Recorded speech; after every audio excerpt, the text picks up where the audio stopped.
on today's episode of the Mythic Masculine. And when we start talking about archetypal imagery or symbols, we're talking about the realm of the collective unconscious. It's just a label. It's just a word for a reality that is the world behind the world, so to speak. You know, in the Irish and Celtic traditions, they call it the other world, the spirit world, right? We are sort of the exception to the rule in the modern West of thinking that such a thing doesn't exist. I mean, eat 5 grams of mushrooms and tell me that that doesn't exist. Just like, you know, sit in a deep session with a master myth teller and tell me that doesn't exist. What does it mean to be a man today? And what is masculinity reclaimed from the toxic paradigm of domination and empire? In an era defined by polarized conflict and existential uncertainty, how can we draw upon the lens of Mythopoetics to navigate the terrain of imaginal possibility? This podcast explores the historical, cultural, and contemporary voices that are once again realigning masculinity with thriving life. Greetings, dear listener. I'm your host, Ian McKenzie.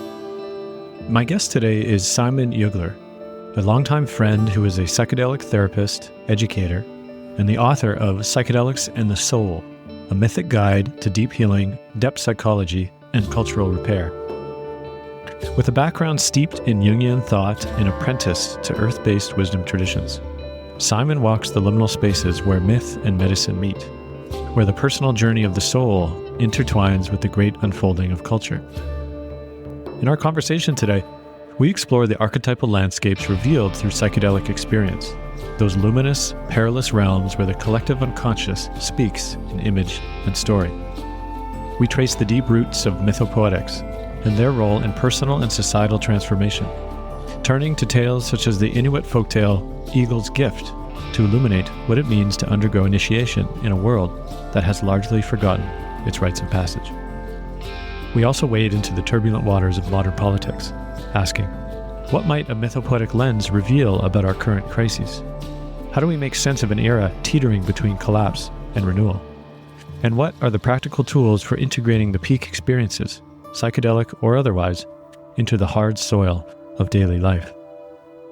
This episode is an invitation to journey into the deep mythic currents shaping our time and the soul's quest to remember its place within them. A heads up before we begin, you're invited to check out my website to explore upcoming in-person and online offerings, as well as how to become a paid supporter on Substack. I don't accept advertising and rely on listeners like you to fund the show.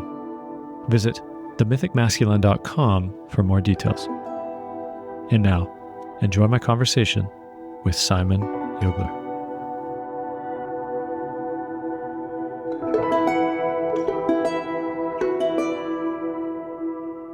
Welcome, Simon, to the show. Thank you, Ian. It's good to be here.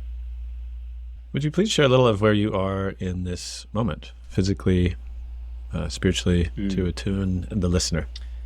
Absolutely. Yeah, I am physically in the Columbia River Gorge, which is the kind of beautiful geological formation that divides the states of Oregon and Washington. And I just moved out to the Washington side to a little town called White Salmon. And even more specifically, I'm at the confluence of a little waterway called Rattlesnake Creek, which runs into the White Salmon. And then maybe a few miles downriver, the White Salmon runs into the Columbia River. And then a good 2 hours in the car later, the Columbia flows into the Pacific. So that's where I am physically, and I guess internally I am steeping in the decomposition of fall. That's where I am. The inner decomposition and as well as the outer decomposition. All of it, man. All of it. Mm-hmm. Yeah. Beautiful. Well, I'm excited to dive into this conversation, which is, on one hand, because of your book has been released recently, beautiful book, Psychedelics the Soul. Congratulations. It is beautiful to look at. The cover, I think they did a nice job. And the tagline of it is a mythic guide to psychedelic healing, depth, psychology, and cultural repair. Quite a mouthful. So, and yeah, beautifully. So I've spent some time with the book. It's beautifully crafted. There's a number of pieces I'd love to get into. And I'm just recalling around hearing about the book, I think for the first time, the last time we were actually able to be in person, which was, I believe, up here in Vancouver Island, when Martin Shaw, the storyteller, we were hosting, and you thought that was a good reason to come on up, and we shared some space, bumped shoulders amongst other people who love myth and culture repair and all this stuff. And I think it was then, right, that either you were working on the book, or at least you had the go. I don't know if the go had come from the publisher to say, yes, maybe you could situate us to that time. Yeah. I guess that must have been 2 years ago now. Yeah, May 2 years ago. Yeah, I think that was like a month after I had received the book deal from North Atlantic. So it was a really exciting time, although I'd been working on the book for almost 2 years previous to that. So a lot of time just going into this thing, and then finally knowing that it would see the light of day in this way that felt really aligned and good. So, and here we are. It came out October 1st. It's late November as of this recording. And how does it feel? There's always probably that special feeling, right? When something moves from your own internal creative churning into a thing that you're now holding in your hand. I mean, it felt great. I think what felt really, just on a personal level, really significant was I did my kind of official book launch at Powell's Books, which is the largest independent bookstore in the States here in Portland, which is also like my childhood bookstore. I remember walking around that place with my dad as a kid, and like the smell of the old musty paperbacks and the coffee on like a rainy Portland day. And it's just such a, like an iconic foundational center for me. And so to launch my book at Powell's was just 3 days after my birthday, just a really monumental, one could maybe even say initiatory kind of moment. So that's what sticks out. Beautiful. And when was the time then you felt that you're like, okay, this book needs to be in the world? And weaving together, and this is where maybe, the listener, if you could share a little bit about your background, perhaps, that led you to understand these strands as needing to be kin and woven together. Sure. So I went to a graduate school called Pacifica Graduate Institute down in California, and my master's thesis was on psychedelics, masculinity, and initiation. So that really got the engine running for ways to approach such kind of broad and deep topics. But then for the book, what really catalyzed that was returning to myself after a really rough breakup, the end of an engagement. I was in Mexico, healing and really just reclaiming parts of myself, and talking to a friend about this vision of a book. And she said, just start. And I just started. When it really kicked off, Ian, was when I was living in Jamaica. So I lived in Jamaica off and on for about a year and a half between 2021 and 2023.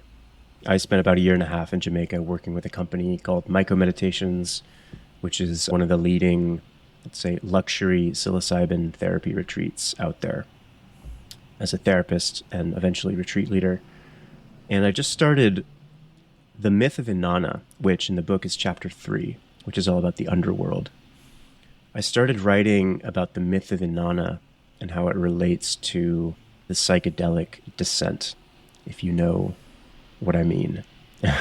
And, the story, the story has all these incredible images of descent and Inanna being stripped away of everything she knows and everything she owns and all of her power and all of her glory and prowess to nothing, and kind of having this encounter with Ereshkigal, the queen of the underworld, who is her shadow sister, and then returning to the earth world. And it's just a beautiful story that is the oldest story that we have written down of an underworld journey.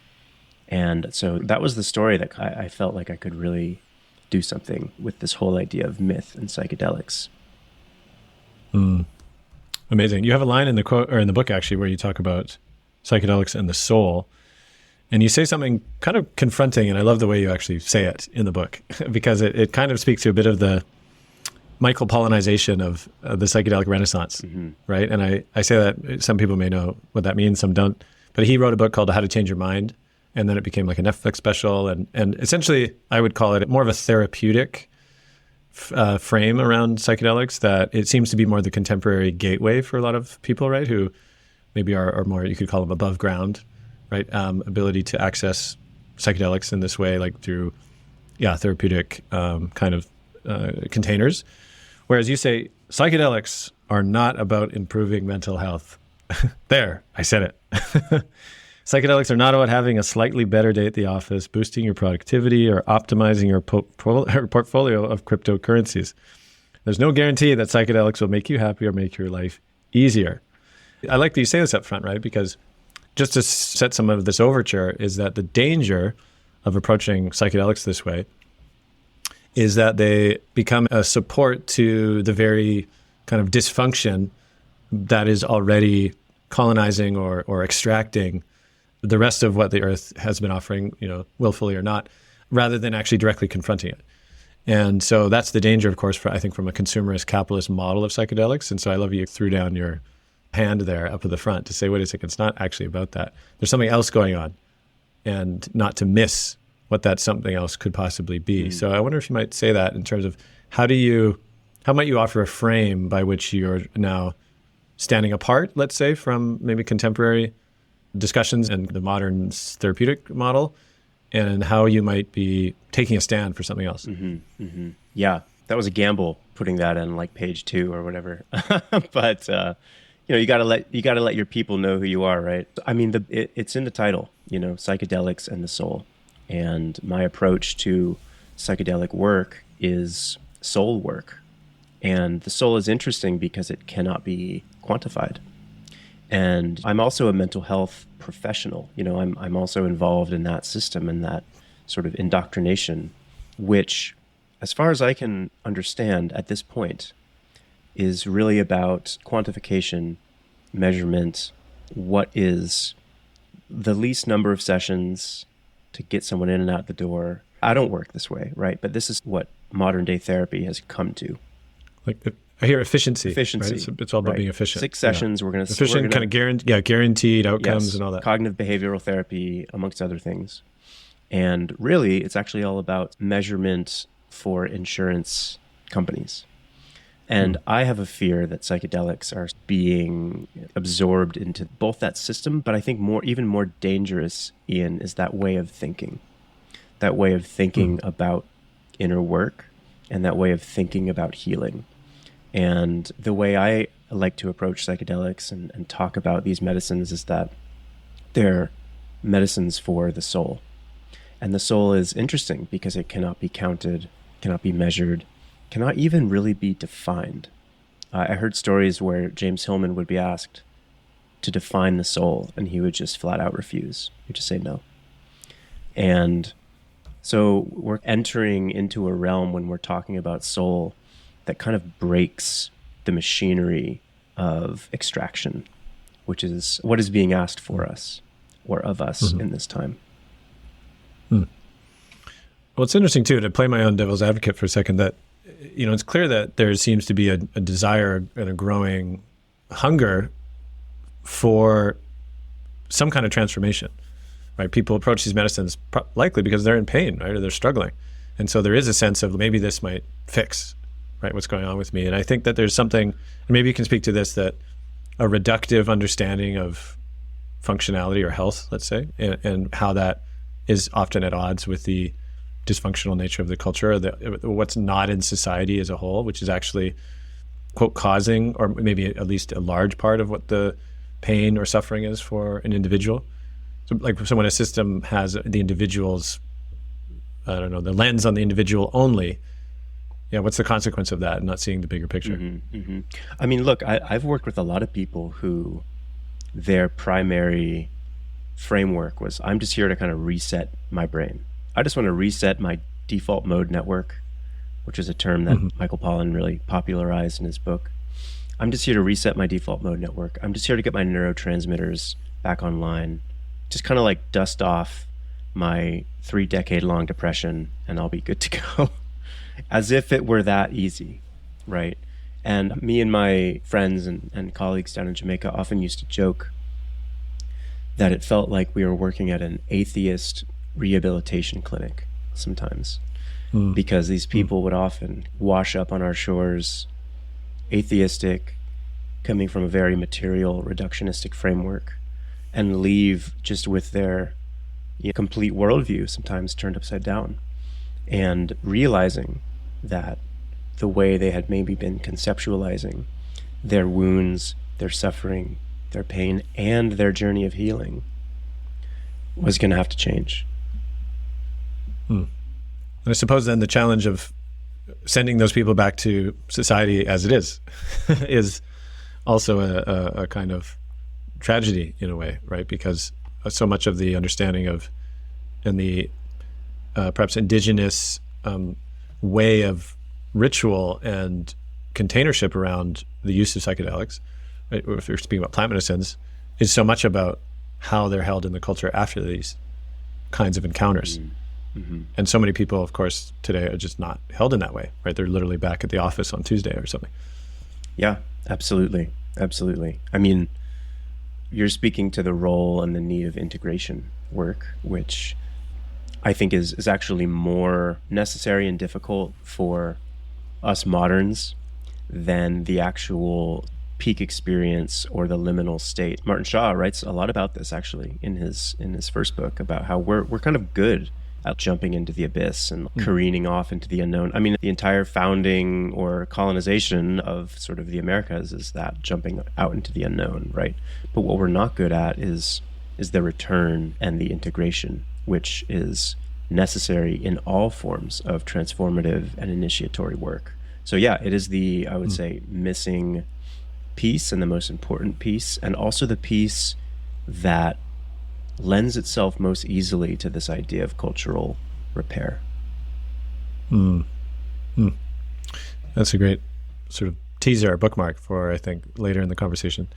I wanted to talk about the mythological weaving that you do as well, which is obviously an important piece of this, because the term mythopoetics is something I think we both appreciate and are drawn to, and kind of come from a certain lineage in this regard. And I just love what you said about the tradition of depth psychology and how it felt for you, the way you said it, something you could actually call your own, in the sense of from your own Western lineage. And I wonder if you might speak to that. Like, what is mythopoetics and its origin, and how is it actually a kind of model of engaging in this territory that perhaps doesn't feel like it's, quote, stolen from any other living culture? Yeah, I mean, I was lucky enough to be introduced to Carl Jung in high school.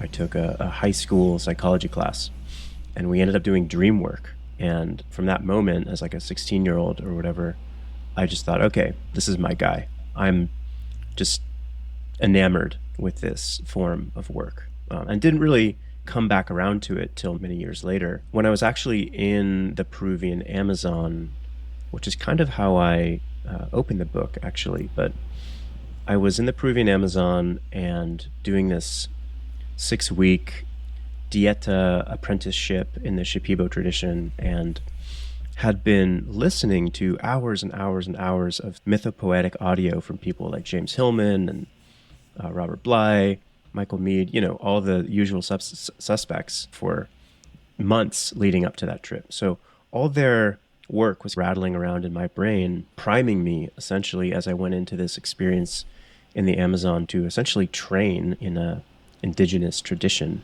of working with ayahuasca.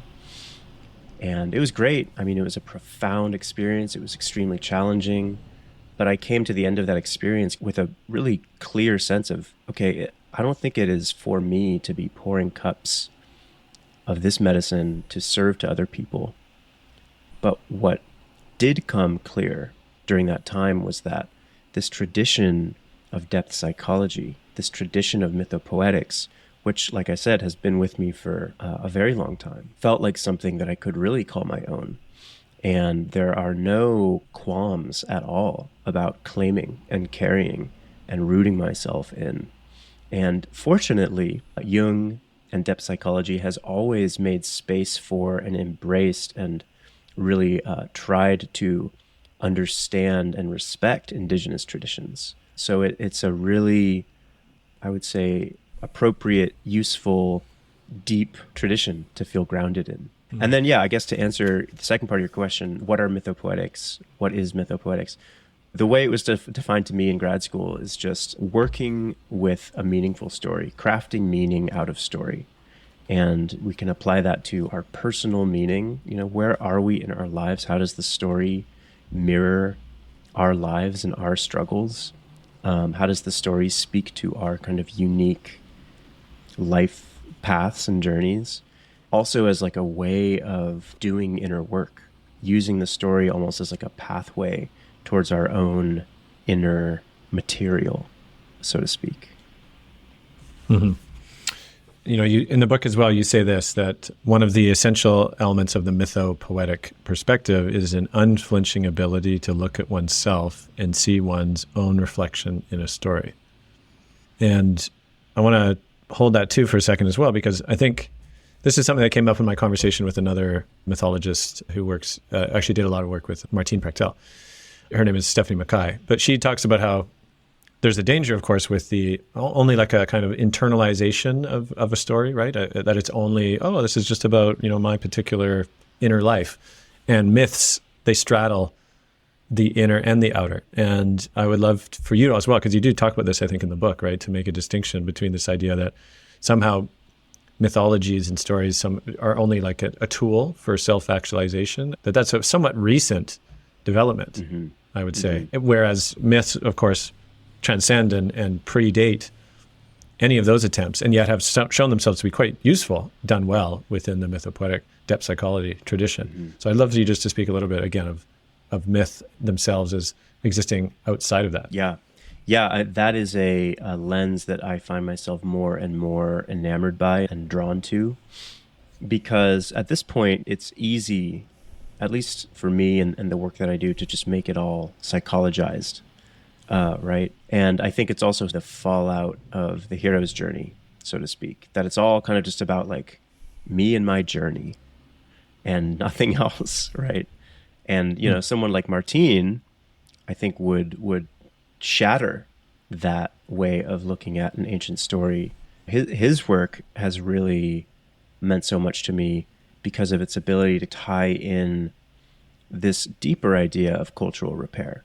Right? Or at least what he calls understanding how an intact culture, as he called it, would perhaps relate to such a thing as a myth and its function in that regard.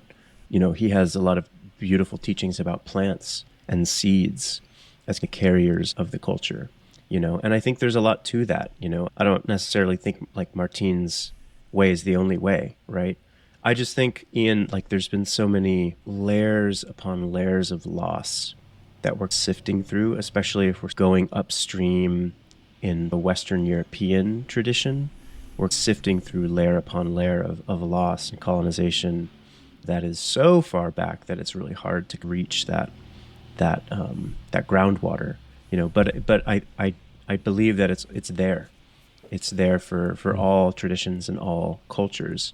Right. In the Lakota tradition, there's this idea, and it might just be like a pan-native thing at this point, but this idea of the original instructions, right? Like these are the original instructions that have been preserved in our culture through the stories. And I think those original instructions are not necessarily exclusive to the Lakota or an indigenous, as we call them now, tribe, right? But I think there are original instructions that each cultural group, each tribal people, each group of earth-honoring people as an intact culture preserved these original instructions in their stories, which, like I said, much of that has been lost now. And thankfully, there are people and places and teachers that are just beginning to help us excavate these cultural shards from the earth. Mm. Well, this ties actually to a beautiful line here you write, in the West, modernity has brought us a long way from a realistic understanding of what such a culture might entail. And I think you're speaking to this, a culture that has the original instructions intact and alive, intended. But you say, but the myths remain, and that myths are a pathway of deep remembrance, leading us ultimately into a process that instigates individual healing and cultural repair. I'm going to tie this to one other line here, which again brings us back to psychedelics. And then I'd love to hear a little of how you assembled the book, which pairs these two strands together. But you say, if dreams, and we're talking about here as tied to the collective unconscious, maybe that's something as well that the Jungian take on that could be explored. But you say, if dreams are the royal road to the unconscious, according to Freud, then psychedelics are the superhighway. And so here we have these two strands again, the myth, which is all about deep remembrance and individual healing and cultural repair. And then we have psychedelics that are the superhighway into the underworld and the collective unconscious. And you've paired them together because they support each other. It seems to both make meaning and to craft meaning from this discombobulating encounters that psychedelics bring us, but also can be meaningfully, I don't know if the word is strophed, as in catastrophe, but to strophe, right? As in by weaving across each other, that somehow they strengthen each other. So I'd just love to hear a little bit of that you brought these together and how you assembled the book in such a fashion. Mm-hmm, mm-hmm. Yeah, they've always gone together in my thinking. And until writing this book, I couldn't have really told you why. But as far as I can tell, both experiences of myth and the imagery in myths, and oftentimes experiences and imagery in psychedelic states of consciousness or altered states of consciousness, which can include dreams, can include breath work, draw upon and relate to archetypal imagery. And when we start talking about archetypal imagery or symbols, we're talking about the realm of the collective unconscious. And again, that's a very Jungian perspective to take here. But I think, again, it's just a label. It's just a word for a reality that is the world behind the world, so to speak. You know, in the Irish and Celtic traditions, they call it the other world, the spirit world, right? We are sort of the exception to the rule in the modern West of thinking that such a thing doesn't exist. I mean, eat 5 grams of mushrooms and tell me that that doesn't exist. Just like, you know, sit in a deep session with a master myth teller and tell me that doesn't exist. I love that you said that, because one thing I've thought a lot about is the experience of an altered state through psychedelics, for example. One of the things that is so confronting and in many ways kind of haunts me after, and I don't mean it necessarily negatively, I just mean that it's a constant kind of, oh wow, I've saw something that I can't forget, is that normative consciousness, as it is somehow known, you know, the default just moving about your day, is a very particular kind of consciousness, is my understanding. But there's a lot of other experiences of consciousness, and if you've never experienced an altered state like that, the danger, of course, is that you never know that there's something else possible, right? Or like you said, that the other world is behind the world.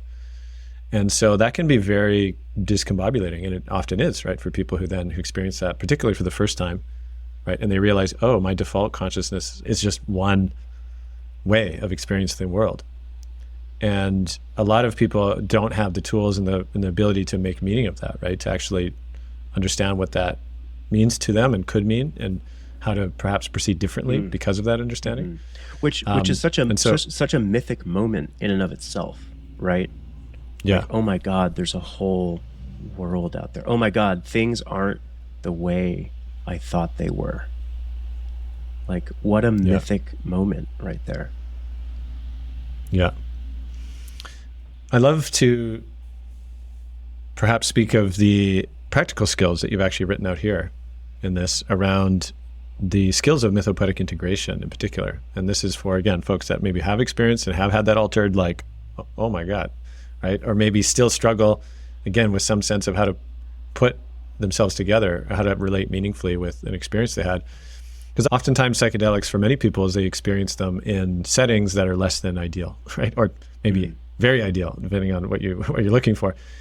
For example, like a festival, right? A music festival, or with friends in the woods or something, and in youth. That's an experience for me. I remember trying mushrooms for the first time, and it was sort of, I think, late teens. And again, there's no real containership and no way of understanding what was going on, right? Other than just being completely blasted by the experience. And this is the case for so many, right? And of course, there are now a lot of people to varying degrees of experience and credibility that are holding containers that have some degree of containment. But at the same time, I think a lot of people struggle with that sense of how to put themselves together or even how to approach that. And so I'd love actually to, you talk about the 5 skills of the mythopoetic integration, and I wonder if that might be useful just to unpack each one just a little bit. Yeah, absolutely. It's interesting you should bring that up because I'm about to be offering a course on these 5 skills. So maybe I'll mention that at the end. Perfect. But so these skills are the way that I intuitively found myself working with clients in psychedelic integration and psychedelic work, right? So it kind of naturally emerged, and it's a way of working with symbolic imagery. And the idea is to try to use what the psyche presents as a way of following this mythopoetic thread down into the collective unconscious, right? So the first step is what I call mythos, or story. And it's just, what is the story here? I'm speaking specifically towards facilitators or therapists or people who have an eye for doing this work, right? You really want to get the story of not just what happened, but the person sitting in front of you, like their entire story, really who they are. Everyone has a mythic origin story. And then, of course, the story of the journey. The second step is what I call pathos, or feeling, which is like, what is the actual emotional content here? What is the actual feeling attached to this story? And the feeling makes things personal, makes things real. It grounds it into the here and now, because the point of this isn't to sort of drift off into like myth land. It's to like really be here in the emotional content, in the struggle, in the real deal life of the matter. Just to use a concrete example, my sense is that, let's say somebody is like, I experienced this scene, and it was with my dad, and we were on a beach, and this happened. And I hear you inviting that inquiry to say, okay, how do you feel about that? Yes. Or like, what are the feelings associated, right? Because oftentimes, unless there's an invitation there, somebody might just kind of skip over that and move on. And yet the importance of binding it to the feelings as an important aspect of this. Yes. Yeah. Jung often called an archetype an instinct or a strong feeling combined with an image. So we want these two things to be close. And then the third step applies to that too, because it's called association, which is a basic technique in depth psychology, which is just what comes to mind when you think of blank. So in this case of this example, what comes to mind when you think of your dad? Loaded question for many. What comes to mind when you think of the beach, right? What comes to mind when you think of whatever it is? And the idea with that is we're getting closer into that personal unconscious, the unconscious beliefs, feelings, stories around that image, right? Next step is what we call in kind of the Jungian world is amplification, which is basically just blowing up the image and growing it until ideally it touches some sort of mythic or archetypal territory. And the idea is we're trying to get to that lower level of the collective unconscious, right? So going on this thread that you shared, right? We're trying to go deeper into that image of the father. What is the archetype of the father? Or maybe the archetype of the ocean here, right? There's deeper mythic collective threads there. And then the final step, which is one of the most interesting to me, is personification, which is something that Jung wrote about, but James Hillman really took and ran with this idea of personifying images, basically letting the images have a life of their own.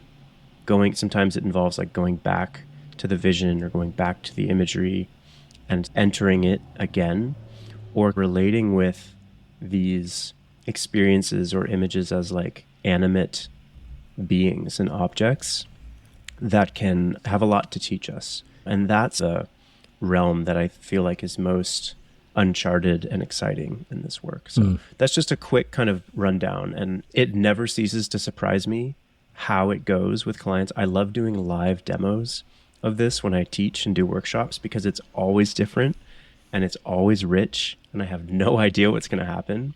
And the psyche is just infinitely astounding. So yeah, we'll talk more about the course, but that's the brief synopsis of what I'm going to be going over. I think it's powerful as a framework, right? I hear it as a framework and an orientation to that inquiry. And I think that the last step as well feels like some way of enacting that understanding in the world. And maybe you may give an example of like ritualistic expressions of that, like creating, if it's a particular deity or archetype, to create an altar to that figure and be in relationship with it. And so in some sense, that's the step that takes it out of just an internal wrangling into the world. And I think also speaks to this idea of the cultural side of things, the cultural component of weaving something manifest, right? Rebuilding real relationship. Yeah, absolutely. And sometimes the imagery or the work, let's say personal or easy to interpret, right? Or inject meaning with, as like the Father, right? There's like so much material like right there. Sometimes it's way more obscure, and it's something like an oak tree, or it's something like a snake or a mountain, you know? So there's all sorts of ways that the psyche can bring these archetypal images up for our awareness. And usually they're wanting our attention. They're wanting to be related with. Well, your book, Psychedelics the Soul, brings together this kind of insights and practical application to 10 myths, 10 particular myths that you chose. And I wonder, again, how did you assemble these myths? Sure. Yeah, it's a great question. Or did they assemble you? Yeah, they honestly, Ian, they kind of assembled me. I would say like some of the myths I chose and gravitated to because I know them. And some really found me, honestly. There's a myth in there that I had never encountered before I was deeply immersed in the book and needing to find something. And it literally just found me. And that is, I think it's chapter 8. It's called The Sacred Mountain, and it's an Inuit folktale. But each chapter usually starts with me telling a myth. And the first chapter is 2 Irish myths to talk about this idea of the other world and what we've been talking about in this conversation. The second chapter actually isn't a myth, it's a personal story, a personal myth of a journey in Peru at a temple called Chavin de Huantar. Chapter 3 is Inanna, which is so clearly the underworld to me, which is the myth that started it all, so to speak, with the book. Chapter 4 is the lindworm, which is a very well-loved and well-known myth in the Mythopoetic world. And I use it to talk about how psychedelics work with the body. And then chapter 5 is about Medusa, the myth of Medusa. And I use it to talk about trauma. And that one really took on a life of its own, for sure. I'd never gone so deep into that story. Everyone knows that story, which is interesting. Everyone knows who Medusa is, which is such a interesting thing to note, right? Not everyone knows who Percival is. Not everyone knows who, Perseus. Well, yeah, Perseus is in the story, but I mean like other myths, right? Not everyone knows who Finn McCool is, but everyone knows who Medusa is. So that's about trauma. The next chapter is about the trickster, and I tell the story of the birth of Hermes. I really was inspired by Lewis Hyde's book, Trickster Makes This World, which really uses a lot of that myth for its backbone. It's just one of the best books I've ever read. And so I wanted to bring in the king trickster himself and spend some time with him. And then I go into leadership and kind of the archetype of the guide. And this folktale, this one, again, just came to me, popped in. It's interesting because I think it was the Emerald podcast. I did an episode on technology and AI. And this was the story that ChatGPT gave Josh Schrey as a parable for kind of meddling in powers we don't understand. But I had already written a chapter about the sorcerer's apprentice and leadership in psychedelic spaces. And then chapter 8 is called The Sacred Mountain. It's about peak experiences and mystical experiences, which was this Inuit folktale, which found me out of nowhere in a very weird and synchronistic way. Chapter 9 is about climate change and the planet. And if you've ever spent time with the myth of Ragnarok, the Norse sort of apocalypse myth, there's so many images of climate change and climate in that story. That one was just obvious to me. And then the last chapter is called The Journey Home, which is this idea of integration and returning to the village.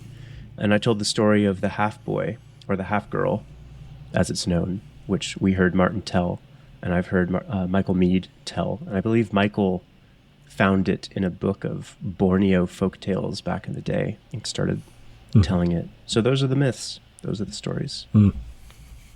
And I asked you beforehand, as well as this conversation, I said, is there a myth that sticks out to you, particularly of interest for men, knowing that all of these myths, for all folks, likely reveal important insights? And yet, this is being the Mythic Masculine podcast, I thought I'd ask, does any particular myth stand out? And you said the mountain as well, actually. So I wonder if this could be the time for you to share a version of the myth here and unpack why you think that this is particularly relevant for men at this time. Sure. Yeah, well, like you said, each one of these stories could be interpreted through a lens of masculinity. Even Medusa, which is, I really try to orient from the feminine perspective. We could look at it as like the traumatized or shadow masculine perspective, looking at kind of Perseus's journey through there. So yeah, all of the stories can really be read through that lens of masculinity. But this story I use for this chapter called The Sacred Mountain is an Inuit folktale from Alaska. And as far as I know, the story is called Eagle's Gift. And I guess I'll tell it now. Okay. So this story is a Inuit folktale from far north Alaska, from the Inupiat people, who are also known as Inuit. And it was collected by a man from Greenland named Knud Rasmussen, who is a very famous Arctic explorer who actually spoke multiple Inuit languages and grew up in Greenland and was very well known and respected by many Inuit communities. And most of what we know about traditional Inuit life was collected and we owe to this guy, Rasmussen. I came across this story. I'd been looking for a story, like I said, for this chapter, and it was coming down to the wire with my deadline for this book. And I didn't have a myth, and I really needed one. And I was flipping through all these books, and I was like, what am I going to do? Asking for a story. And I have this book that is the collected works of Marie-Louise von Franz, who is Carl Jung's protege, basically. And I'd been flipping through it, and I couldn't find anything. And she does have a chapter in this book on mountains. And I flipped through it, and I couldn't find anything. And I said, you know what? I'm just going to look one more time. And I turned the page, and it was like this story had been there the whole time, but I couldn't see it, which again is a very mythic motif, right? Like the thing you can't see that's been in front of you the whole time. And then I guess the last thing that I'll say is that as I had been working with this story, because each one of these myths I really metabolized myself and then had to retell in my own language, not changing it in any regard, just using my own language. And this one, in that process, that took about 3 weeks for each story. This one really took on a life of its own. And I'll just say that during that process, it was synchronicity after synchronicity after synchronicity related to eagles and stories that I'm not going to go into, but it's a really potent myth, and I'll tell the story right now. Outside, it is bitter cold. Inside, a small fire wraps you in warmth. Outside, Arctic winds howl. Inside, seal skins and caribou hides hang from whalebone rafters in the cramped shelter, blubber crackling on the flame. Outside, blue aurora lights haunt the boreal night as glacial stars flicker their transmissions from the ancestors' hearth. Inside, an old man stirs in the corner, clears his throat, and begins to speak. Let me tell you a story. Long ago, there was a hunter. Skilled in the ways of the bow, he knew a thing or two about the wild. One day, he spotted an eagle high up in the sky. He knocked his arrow, drew his bow, and shot it down. Walking up to his prey, it dawned on him that this was no ordinary creature, but a great eagle, huge, the likes of which he had never seen. He took it back to his village and divided it up for everyone to share. The whole village was delighted to share in such a feast. But something in the hunter knew that this creature required a special sort of honor because it was no ordinary eagle. So he spent days working to preserve its body, delicately drying its skin, making sure to treat its feathers gently so it retained its lifelike presence. From then on, any time the hunter ate, he put some meat into the eagle's claws. After every kill he made, he offered a small piece to the eagle, too. As time went on, he became an even greater hunter. One day, out on the tundra, the hunter saw two men on the distant plain, strangers. As they came closer, he noticed something odd about them. On their thick hoods, they had carefully sewed the snouts of foxes, one of them red, the other white. He could hardly see their faces. "Come with us," the stranger said. "We've been sent for you. Don't ask questions." Realizing he didn't have much of a choice in the matter, the hunter agreed. They walked on in silence. Across the crunching snow they went. Up the river gorge they went. Into the quiet forest they went. Suddenly, one of the men turned his fox snouts to the hunter and asked, "Tell me, friend, what is it you desire in this life? What do you really want? Because soon you will meet someone who will give you everything you could dream of, but they will require something in return."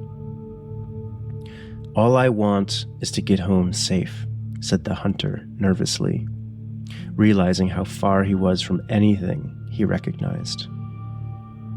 On they went, deeper into the wilderness, until the red fox turned and growled, "We'll never get on at this pace. Close your eyes." They grabbed the hunter by the hands and began to run. Faster and faster they went, so fast that the hunter's face felt like it was being blasted by a storm from the northern sea. So fast they went, it felt as if they left the ground entirely. When they slowed, the hunter felt the earth beneath him again. He opened his eyes and realized that they were now high up in the mountains, far from even the most remote hunting grounds of the caribou people. They were far away from everything he knew. "Come, we are not far now," White Fox barked, and further up the mountain they went. As they neared the summit, the hunter began to hear a strange sound. Thump, thump, thump, thump. As they climbed, it grew louder and closer. Thump, thump, thump, thump. It was as if the ground itself was pulsating. "What is that sound?" asked the hunter.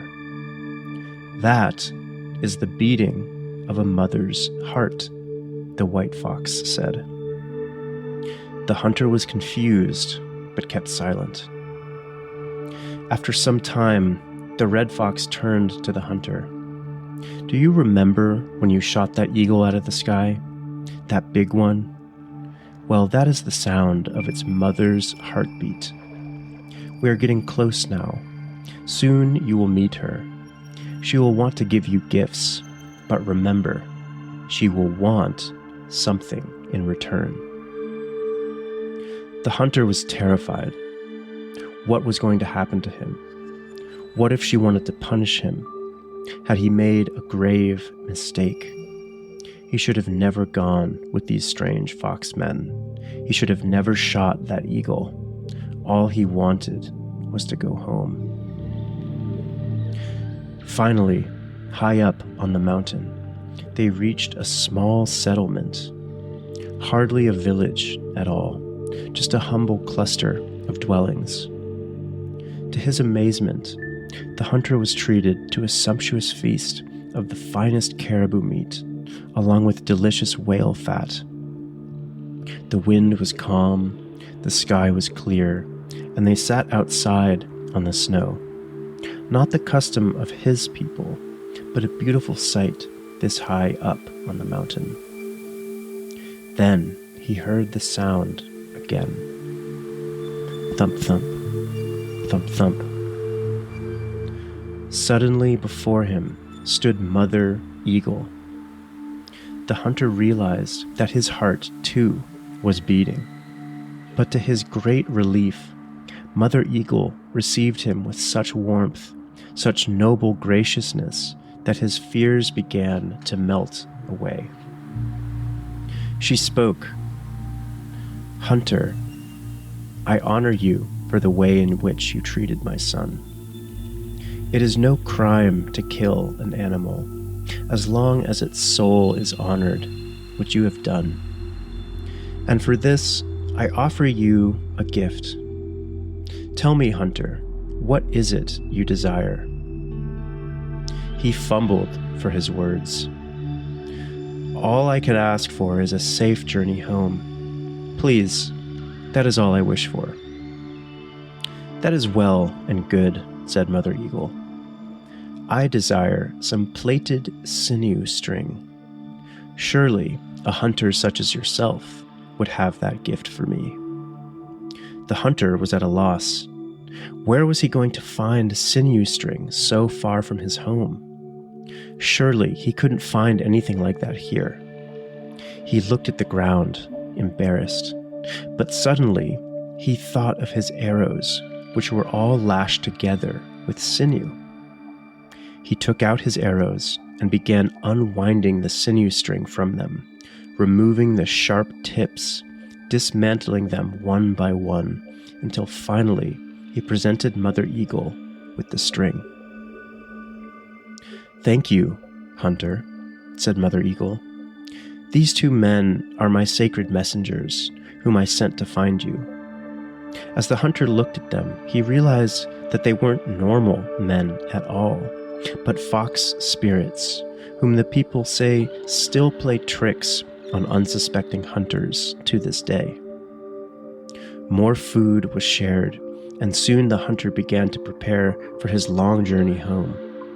But before departing, Mother Eagle spoke to him a final time. "There's one last thing, Hunter. When you return home, I ask that you gather your people to honor the life of my son, the eagle you killed. Hold a dance in his honor. Hold a festival in his honor. Gather the seal people, the caribou people, the salmon people, the whale people. Gather them all together so that they may trade and smile and exchange gifts with each other, as we have done here today. That is all I ask of you." The hunter promised Mother Eagle that he would. Eager to get home, he hoisted his pack onto his shoulders and prepared to begin his long journey home. "Hunter," said Mother Eagle, "take with you these gifts. They contain immense value, the likes of which you have never seen. Just make sure that you do not place them on the ground until you reach your home." The hunter thanked Mother Eagle, agreed to her strange request, and accepted the gifts. 2 simple bags made out of the thin skin surrounding a caribou's heart. 1 pouch was filled with caribou ears, the other with the ears of wolves and wolverines. The hunter, skilled in crafting, knew these animal parts were worthless, but he said nothing. He tucked them into his pack, thanked Mother Eagle, and left with the foxmen. They took him back the same way they had come, as if flying through the air. When he landed again and opened his eyes, the hunter looked around and realized they had returned to the very place where he first met them. When he turned to bid the strange messengers farewell, he saw only the white, drifting snow. As he made his way back to his village, the hunter found himself needing to rest after what he had just experienced. As he sat down near the banks of a river, he saw a flock of swallows flitting around the water who had made their nests in the clay wall above the riverbank. They flew with such gracious beauty, such delicate precision, which somehow he had never observed before. They danced and twirled over the river, gliding in the crisp air. The hunter felt an inexplicable joy kindle somewhere within him, under his caribou skins. And then he saw something very strange. Suddenly, all the swallows soared into their nests. A moment later, wolf heads emerged from the holes, staring down at him, into him, through him. The hunter was stunned. And then, as if by magic, the vision vanished. The hunter found himself looking at an ordinary riverbank, water flowing calmly below. Blinking, the hunter wondered if he had truly lost his mind. Perhaps he had imagined all of it: the swallows, the wolf heads, the foxmen, the mountain, and Mother Eagle. In his confusion, he dropped the 2 caribou heart bags onto the snow. Suddenly, the seemingly worthless gifts transformed into massive sacks stuffed full of the finest caribou hides, pounds and pounds of delicious meat, and valuable pelts of wolves and wolverines. They were so heavy and plentiful that he could not possibly carry them back home. Mother Eagle's gift, which seemed worthless, had turned into the greatest wealth imaginable. When he finally returned home, the hunter sent out all the young men from the village to collect the sacks of skins and meat. And ever since, the people of that land would gather together to exchange gifts and trade, to dance and sing, and to share food and stories, all under the watchful eye of the eagle who gave the people the gift of joy. So that's the story.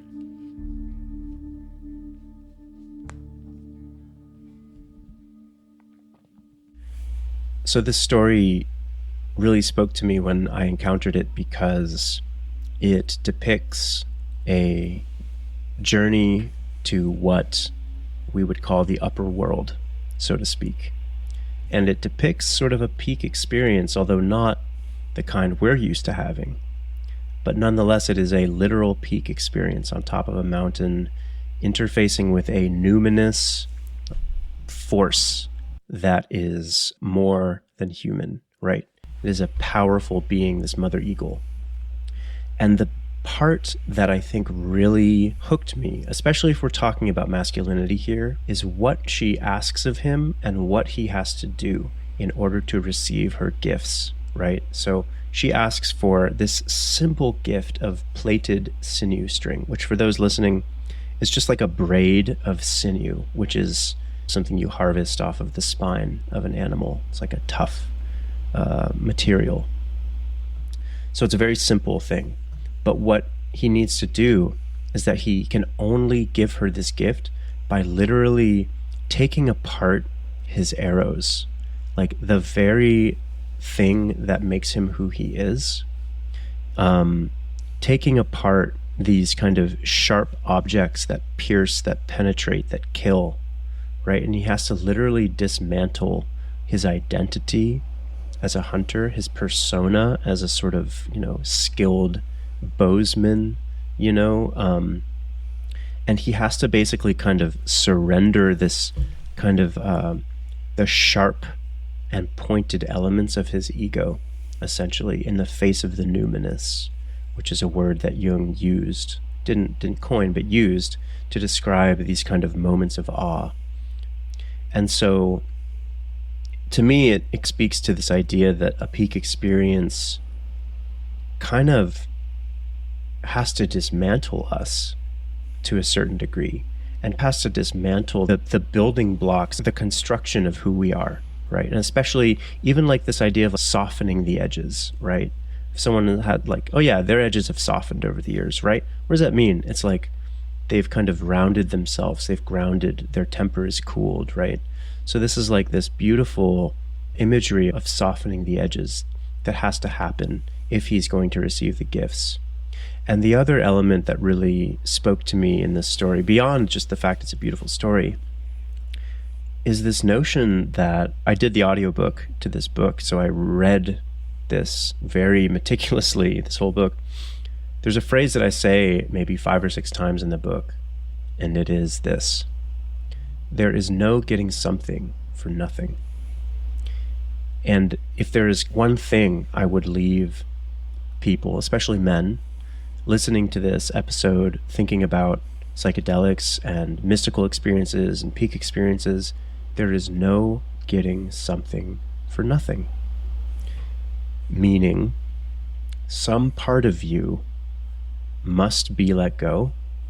There must be something paid for, right? If you are going to receive anything from these medicines, from these experiences. Otherwise, we're in colonizer territory. We're in Perseus territory of just beheading the monsters. And I don't know if that way is serving us anymore as men. I love this dynamic of dismantling the arrows. I picture the hunter like on his knees and this massive, numinous mother eagle being towering above him, and he's just dismantling his arrows and just giving away everything till there's nothing left. And then what does he get? He like doesn't know what he gets. He's like, great, cool, thanks, a bunch of garbage. That's the other element of this story, this classic mythic folktale motif of the lead becomes the gold, right? And she's like, don't drop it. Don't forget about this shit. And again, about mystical and peak experiences, you're going to forget. You're going to forget. Just like in the story, she's like, do not drop these bags. What does he do? He drops them. We're going to forget what it's like to be at the top of the mountain. And then it becomes a community endeavor to bring it all back home, which is what happens in the story. Beautiful. I appreciate many of these themes, and particularly, like you said, this maybe unwinding or unweaving of a certain way of proceeding, at least speaking about, let's say, masculinity then as a whole, at a time when it is about striving and achieving and dominating. And thankfully, this character in the story, he doesn't do that, right? The eagle mother even names, he treated my son well and nobly. And there's a sense that a kind of penetrative conquesting, or at least, masculinity that doesn't humble itself before that which is greater, that is required to transition into a bringer of true wealth. There's something in that, I feel, right? This transition to bring back the wealth to the community. And I like that you said the peak experience that we forget. And I'd say another piece too that comes to me, I think this was named in Blythe's version of Iron John, where he says, being in the room of the king, right, is a maybe a similar motif of this idea that you visit the king's room and it's mystical and it's enlivening, and yet the danger is that you don't want to leave the king's room. And the desire to stay there permanently, when it's actually not a place to stay permanently, often has a consequence, right? And I think in his case, he even says that's possibly the seeds of addiction, right? And like substance abuse and chasing peak experience as almost like a stuck pattern of like, I got to get back to the king's room, right? I got to get back to that peak experience, as opposed to being like, whoa, you're not supposed to live there. You're supposed to visit and have that encounter that perhaps offers you things that are maybe in the moment unrecognizably of very deep value. I hear that's what you're saying in the story too, right? Like you might exit and just be like, what was that about, right? And yeah, maybe have the seed or two of some, I guess that might have been something. But then it only flowers with that careful, attentive posture, right, of carrying it carefully into the time to come. And then perhaps then it might flower into an insight, a revelation, a shift. Yeah, it reminds me also, there's a Percival Grail moment too, right? Like early on in Percival, he makes it to the Grail Castle and he's with the Grail King and he fucks it up. He doesn't know what to do. He doesn't ask the right question, right? He like just is like, oh my God, I'm like tripping out, right? It's just, there's so much going on and he doesn't know what to do. And he doesn't even know he's there, right? He doesn't even know he's there. And then it takes him his whole life pretty much to get back. And then, where was it? It was just like down the road and to the left. So yeah, there's some interesting Percival echoes in this story. I'm realizing that now. I don't want to overlay things. It's just in my head, right? Yeah. Work with the associations. Yeah. For this last part of the conversation, I'd love to transition to contemporary times and usually using the lens of Mythopoetics to reflect upon this moment. And as of this recording, a few weeks ago, at least in the United States, a certain Trump was reelected once again. And the listeners, they may be very well different sides of this, right? And some may think that's the greatest thing ever, and some may say this is something wicked, was headed back to Washington. And I just want to bring forth the possibility that one, there's an ability to understand the forces in motion and movement through a mythopoetic lens that could provide real value beyond the literal actors that are on stage at this moment, right? That the risk of missing these deeper layers to truly perhaps illuminate from a deeper place what forces are at work and why, I think could have value. And in particular, again, that this election, a number of commentators and frames have said it was really around men and women, right? That it was really masculinity or a certain kind of masculinity that was on election and chosen over the other in terms of leadership or in terms of this betrayal, right, of a certain kind of certainty or confidence or bravado or whatever it was. And the way that the voting went as well seems to be, again, certain groups overwhelmingly voted in certain directions. So I wonder for you, as you reflect on through the lens of Mythopoetics, what do you see that could be of value? And knowing that this interview will likely be published before the inauguration, of course, which happens, I believe, in February. But what might the listener find value in through this lens? Oh man, putting my feet to the fire, Ian. Well, I think the first go around, I was like, oh my God, we've elected our shadow. We're in shadow time. What rough beast slouches towards Bethlehem to be born kind of thing. And I still feel that way. For sure. And I'm thankfully able to have an and at this point in the game. I think back in 2016, it was much harder to sort of feel anything but. I would say what I've been sitting with as a way just of like sanity making for myself, if anything, right? It's just a form of meaning making and sanity making here. I've thought a lot about coyote stories in relation to Trump. If you look at a lot of coyote stories from North America, he has a lot of very Trumpian characteristics, I would say. And I don't want to offend any listeners here. This is just like my trip, okay? So that's the caveat, right? I mean, no offense to any indigenous mythologies or anyone. This is just my little personal trip here. But would it be fair to say that maybe Trump has certain coyote characteristics? Yeah, exactly. Yeah, there we go. Thank you. Trump has some coyote characteristics. Coyote is a morally ambiguous character. One could say that he's almost like amoral. You know, he's not trafficking in morality games. And I think it's fair to say that like Trump's morals are pretty clearly mercurial, right? Which is a very coyote way of being. You know, one way is like this, but then he does that, right?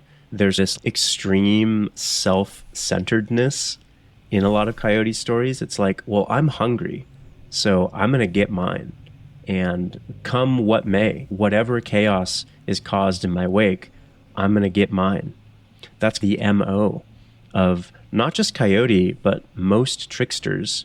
If you dive deep into Lewis Hyde's book, are motivated by appetite. There's this idea of hunger and this idea of being motivated by the belly. And I think Trump exhibits a lot of similar tendencies and traits, right? And then there's this third element to me, Ian, that gives me some amount of hope here. So we could go on about the idea of hope, but maybe meaning. Let's go with meaning, right? Is that almost all of these coyote stories, as near as I can tell, and trickster stories in general, but let's just stay with coyote. There is impulsivity, there is amorality or immorality, right? There's sort of licentiousness, there's boundary crossing, all these things that are disturbing. And there's also a lot of chaos and sometimes destruction, oftentimes destruction. But in the wake of that chaos and in the wake of that destruction, Coyote clears this path for culture to be made in his wake. So it's almost like this, you know, he's divine, Coyote, because he clears the way for culture to be made by his mistakes. And my hope, or at least the meaning I'm choosing in this moment, is that in this time of collapse and polarization and difficulty, that it is a time for culture to be made, you know, because the myths tell it thusly. So I don't know how it could be any other way.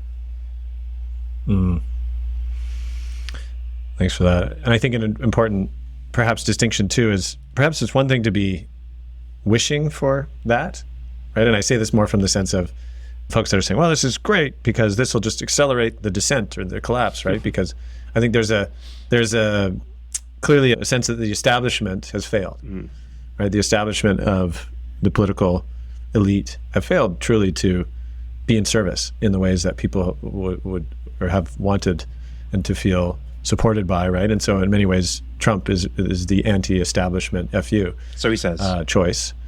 Yeah. And this is the thing with the coyote aspect is, can someone be a coyote if they don't know they're coyote? 100%. Right? Or maybe unconsciously. Oh, yeah, exactly. Yeah. And so this is what I say, like the unconscious coyote, but by exactly that, revealing the shadow of the establishment or being that which has been banished. I mean, I think of this here in terms of Martin Shaw's this line in The Wild Twin, where he says, you know, that which you exile will grow hostile to you. And I feel like for many folks who have wondered, you know, where are the Democrats? Where's their true vision? Where's their true aspirational service, right, towards truly an order that works for life when they feel bought and sold by big pharma and tech and all this stuff? It's like there's a clear sense that they've lost that high ground. And yet if the alternative is, well, here comes Coyote to Washington and accelerating a certain demolition, then I do see what you're saying. There is this recognition of, wait a second, well, this might actually clear the way for the possibility truly of an emerging politics. Let's say that actually doesn't trade and so clearly a black and white binary, right? And this is, again, I think where the mythic dimension of understanding the left and the right, or at least the woke and the alt-right, are in many ways carrying the ability to see the shadows of the other polarity rather than their own, right? And that the more a culture polarizes, the more it actually actively feeds its own shadow or the own opposite polarity. Yeah. I think that's truly also a necessary mythic understanding in a time when oppositional binaries seem to be strengthening. Yeah.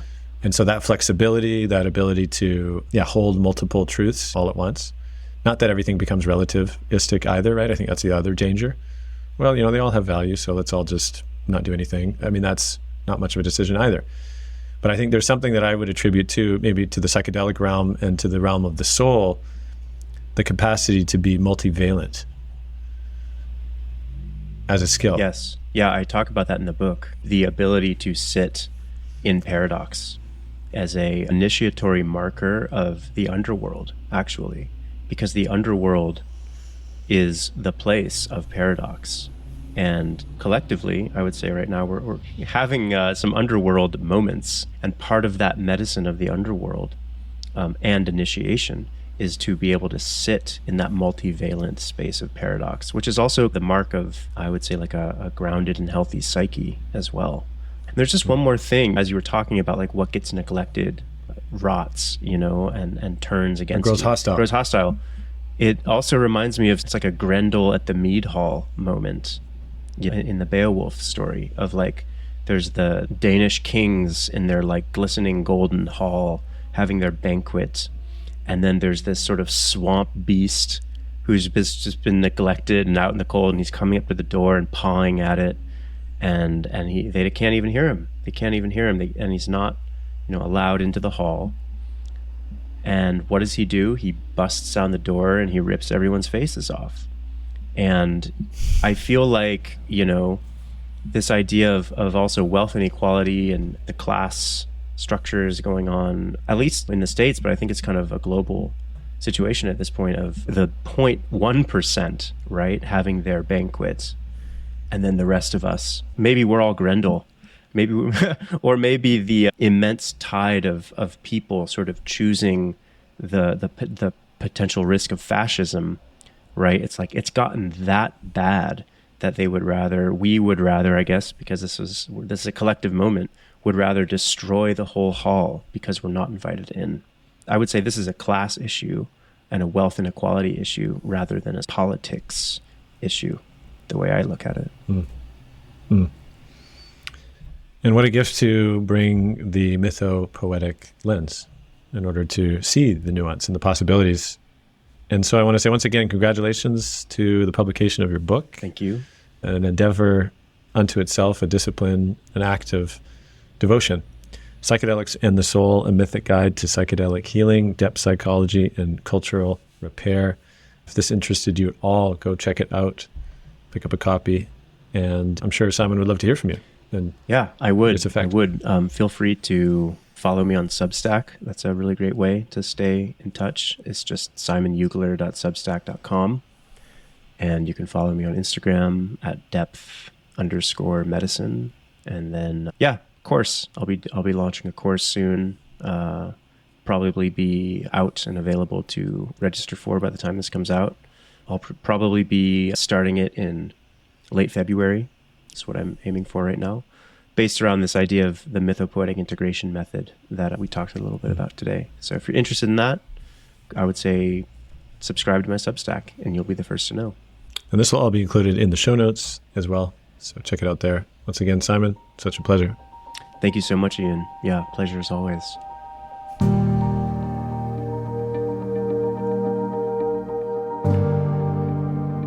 Thank you for listening to this episode of The Mythic Masculine. If you enjoyed what you heard, please consider leaving a review on Apple Podcasts and share on your social media. Once again, you're also invited to find The Mythic Masculine on Substack. You'll be able to subscribe to forthcoming episodes as well as become a paid supporter. Visit themythicmasculine.com to learn more.